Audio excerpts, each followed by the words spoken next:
is Location Weekly. It's episode 565. We are recording on April the 19th. And Brianna, how's it going? It's good. Back in New York, enjoyed a nice week down south, and apparently brought the cold weather. It was like cold down there, and now it's cold again in New York. But I know spring is just like right here. We're so close. I see the flowers blooming. But yeah, just like glad to be back home and getting into the groove of work again. Um, Baseball's happening. The Braves are not so much, but yeah, life's good. How are things with you? Yeah, a lot of the same. We've had like a great last week of weather up here in Toronto, like warm, sunny. Got a little cold snap in last night, so it's kind of back to sort of that it's spring. It's up and down and all around, right? That's the typical weather, here in the Northeast, and but yeah, it's all fine. And yes, baseball's back. My Blue Jays are doing okay. I guess they're 6-4, so far on the first 10 games, so that's not bad. Um, so yeah, I'm happy. I got to go to a couple of games already. So Nice. yeah, I'm excited to get out to, a game here in New York at some point. It's funny, like we have living in Atlanta, we always had these memes about like spring. Like this is the first spring, it's the second spring, it's like the third, then you have the pollinating. So it's like there's always a cold snap in between there. Typically Easter's always freezing, and it's such a weird time. So I don't think it's exclusive to the Northeast, this weather, but um yeah, we're almost there. Home stretch. so when you get out to games, is that Yankees or Mets? Well, I'm not a big fan of either. Surprisingly, I would root for the Mets over the Yankees, even though they're in the same division as the Braves. But I would love to go see either play. I mean, I Well, I have, guess technically the Braves will come and play the Mets, right? So that's probably the game you want to be at. yes, I will probably see that. And then, maybe when the Dodgers come to town, I'll go cheer on Freddie. There you go.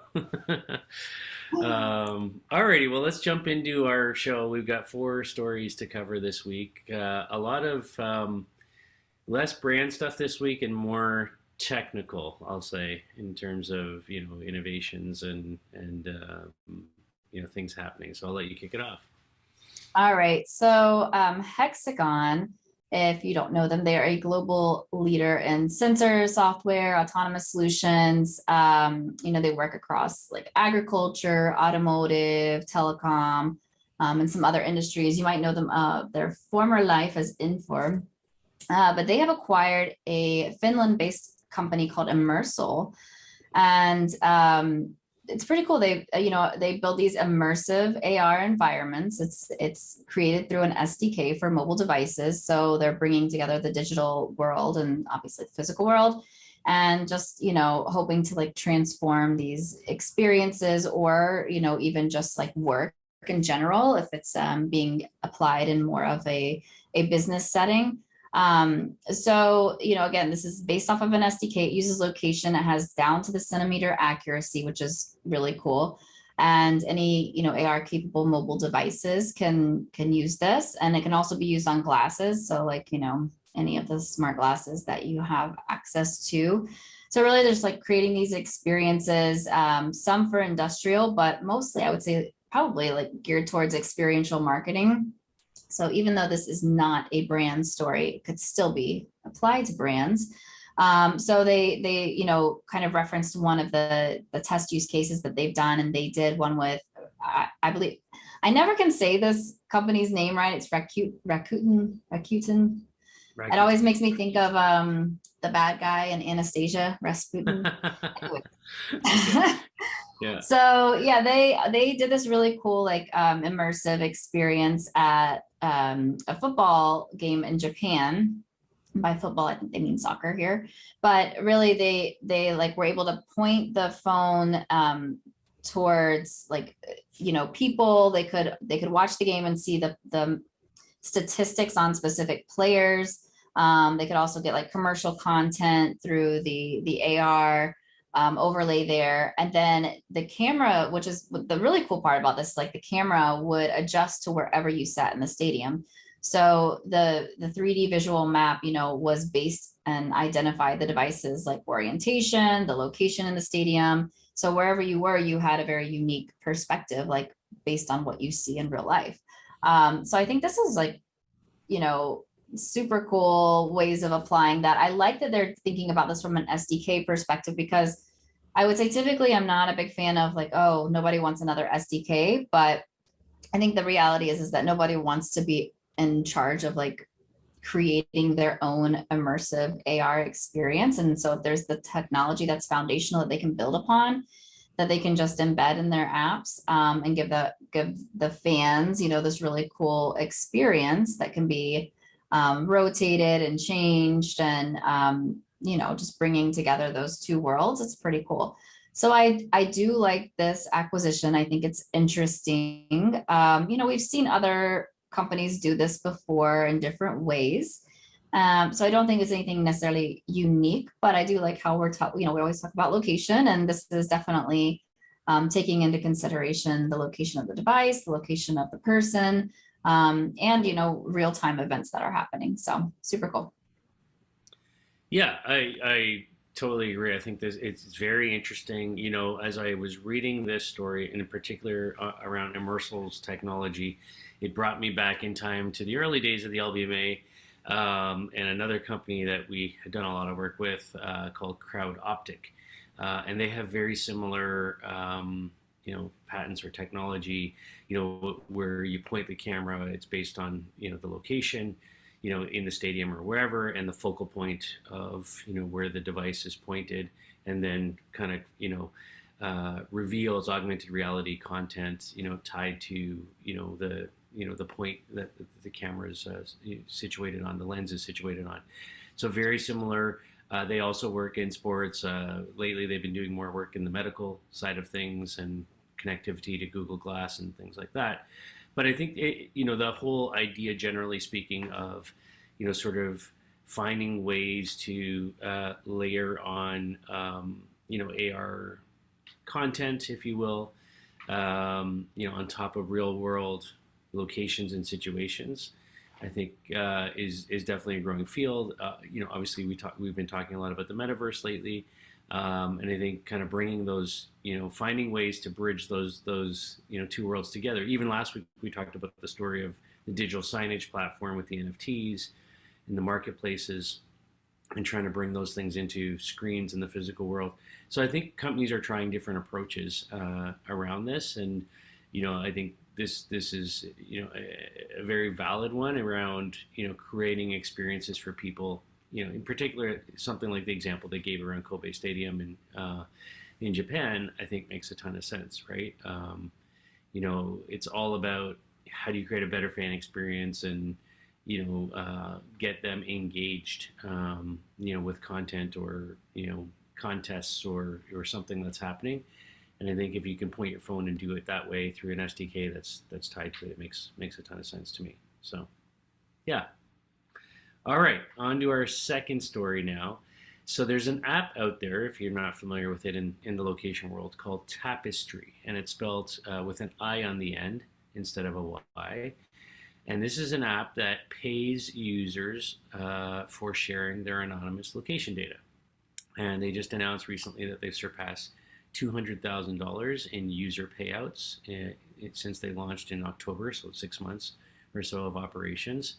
When a person signs up, basically they consent to sharing their location data, and they collect passively anonymous data without impacting, their SDK basically is optimized for low impact on the device's battery life. But the key here is about the users, who agree to this, consent to this, are incrementally paid, for their data.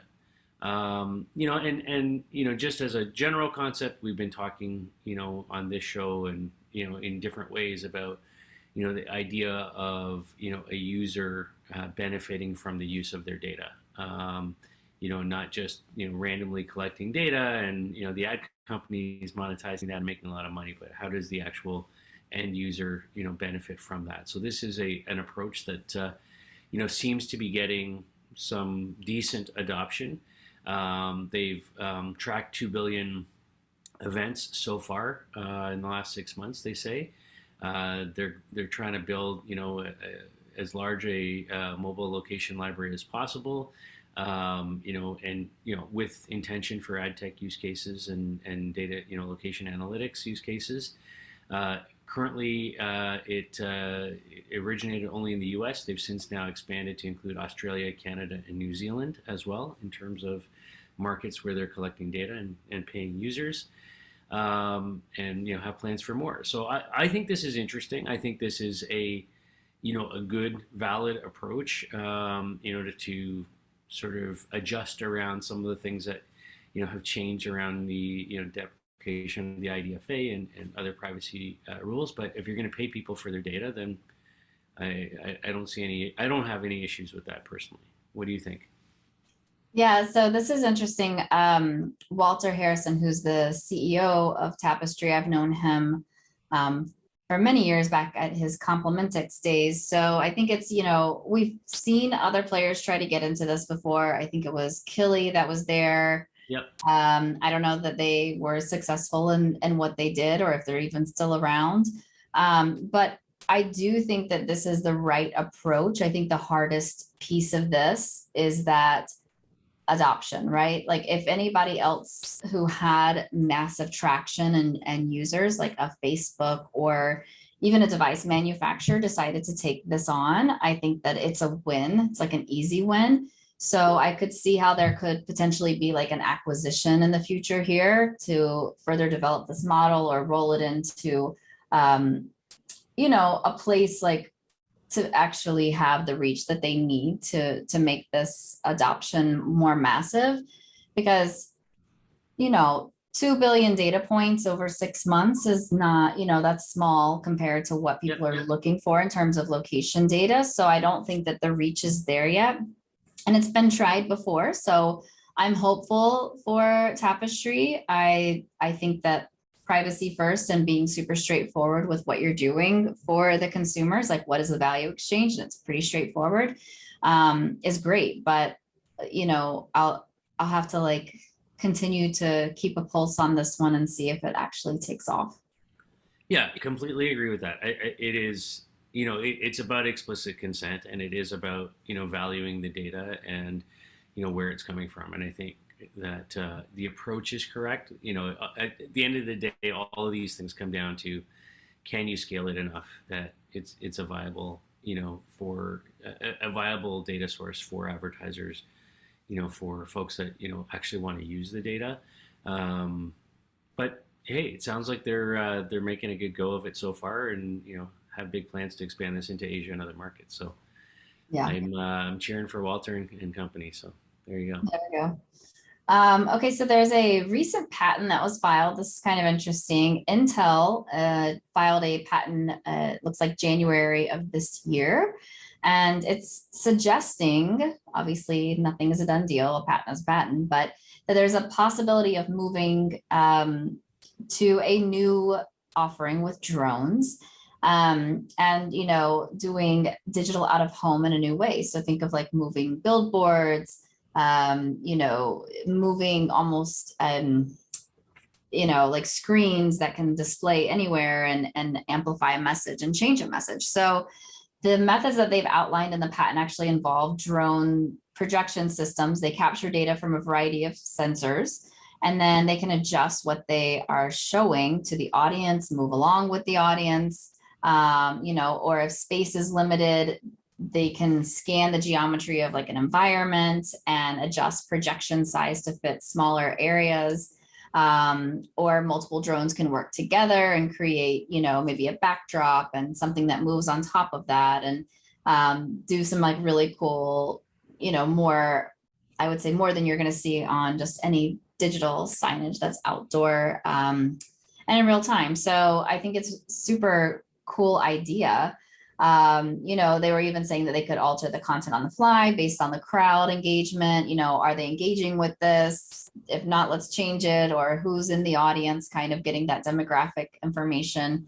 Um, so they also had details about spatial audio systems potentially. So for like video ads, ways to adjust the content to the mood and general interests. So obviously, again, this is a patent filing. There's no real offering yet. They have been doing these drone light shows kind of as an environmentally friendly substitution for fireworks that cost anywhere, from 100 to 300 grand. And then they're doing like these custom drone projects today that involve thousands of drones. But I think this is super interesting. You know, I think that there's like so much potential for this, especially in arenas or, in between different things. When you're walking through Times Square, even like there's a lot of extra space with windows and this and that they could be adding to the crazy amount of screens that are there. But being able to do that on any side of a building or kind of move based on what events are happening and time of day and who's there and crowd engagement, I think is super cool. I can definitely see this taking off, like pardon the pun here. But I think that it makes a lot of sense to be investing in drones as digital out of home. And think about all of the stories we talk about where you've got, your Uber or Lyft drivers or the taxi cabs, and they have that digital signage that moves around with them. They pay those drivers. And that's one aspect, right? But this is reaching a lot more people at once, and they're able to really alter that content. So it's not necessarily, it's almost like programmatic in a way that they can do that based on real-time engagement. So this is cool. What do you think? Very cool. It's so funny because I found this story and then I was reading through it, and like literally my son and I were having a conversation about 2 weeks ago, and he's like, when do you think there'll be like, a billboard that like a drone will just fly in and like, have content? And I was like, I don't know. I can see it happening, is what I said. And then here I'm reading about a patent for this and whatnot. So, yeah, I think it's fascinating. I think it has massive potential. I could see definitely in arenas and sporting settings. I see this, but even like, I mean, if it got to the point where the content could be really personalized or truly hyper local based on who's around. I mean, picture you're driving on a highway and you got the normal digital out of home signage along the edge of the highway, but now, you know, you're driving a Mercedes and this flying billboard's gonna just follow in front of your car, promoting BMW or something. Like, I mean, that seems aggressive to me, but at the same time seems very logical and possible. When you think about drone billboards and what's possible there, right? I mean, yeah, I mean, I've seen the light show things where they kind of take hundreds of them, put them together, and create really cool light show experiences. I know Disney's been doing some of that at their theme parks and whatnot, and it's really cool. But the idea of 100 drones coming together, bringing screens into like a makeshift jumbotron, or splitting off and just these two screens are flying over this part of a stadium or whatever. Like, I think it's pretty interesting, and I think it has a lot of potential, right, to change how location-based advertising in the sense of digital out of home happens in many situations. So yeah, I'm very intrigued to follow like how that's going to develop and commercialize into offerings, and whether Intel will just try to sort of capture that market as something that they offer on their own, or they license the technology out to sort of more traditional out of home companies. Yep. Got to stay tuned on this one. And just because they have a patent doesn't mean that there's not going to be someone else who comes along and figures out a different way of doing it and offering it. So for sure. All right, our final story, sticking with tech innovation here. Google, never standing still, has a new radar sensor that is used or could be used at some point to detect presence around digital out of home or screens. So it's a human interface technology, essentially, that is uses radar. And it's not the kind of radar that we're all familiar with. This is, the kind of radar that uses electromagnetic waves to pick up, gestures and movements in proximity to, a device. So it's kind of described a little bit as, sort of a instead of like thinking about Alexa or Siri that responds to voice, this is a device that responds to, movements and gestures and, eye movement, around it, and is able to then, sort of act based on what's going on. So they give examples of, it might be able to turn off your TV if you fall asleep, laying down on the couch, things like that.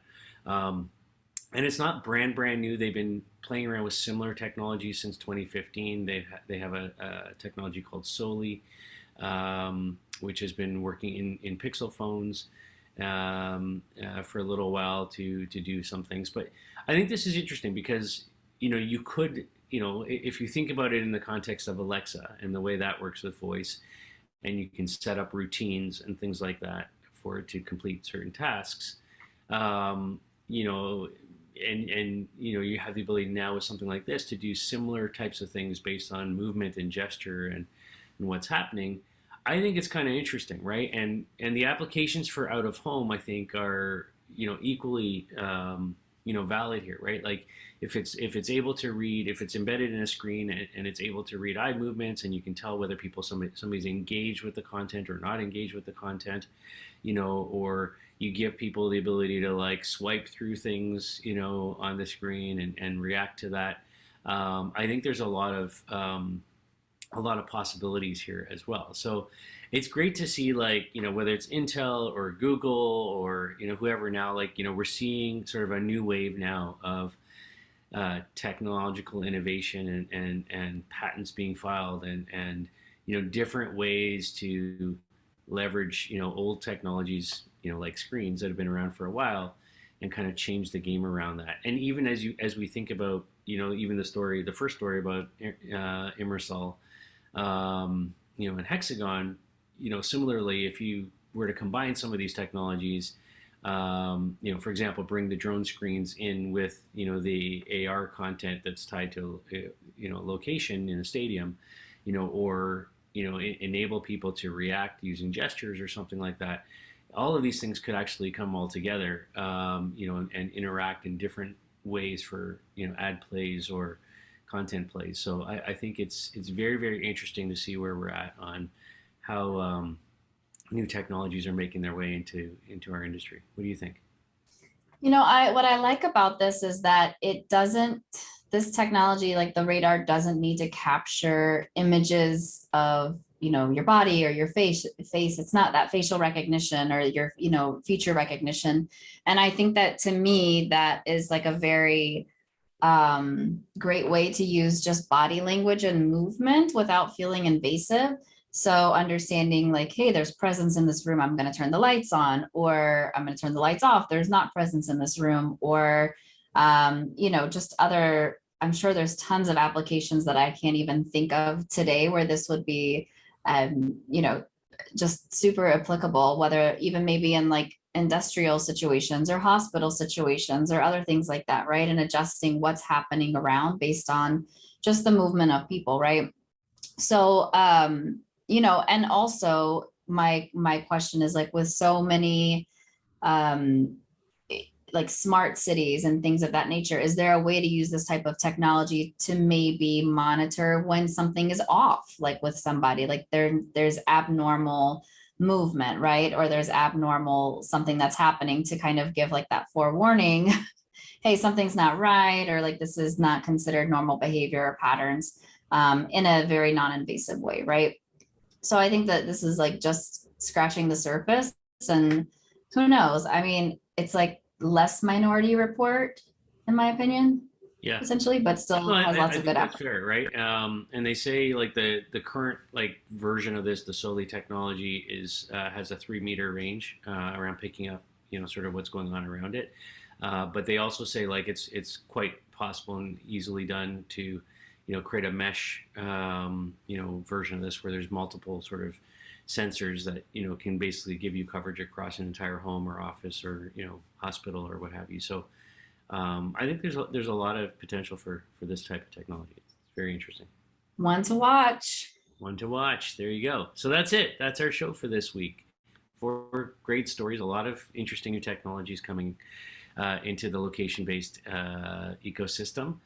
And we thank you, as always, for listening and watching. It's been episode number 565, and we'll be back next week with a new show.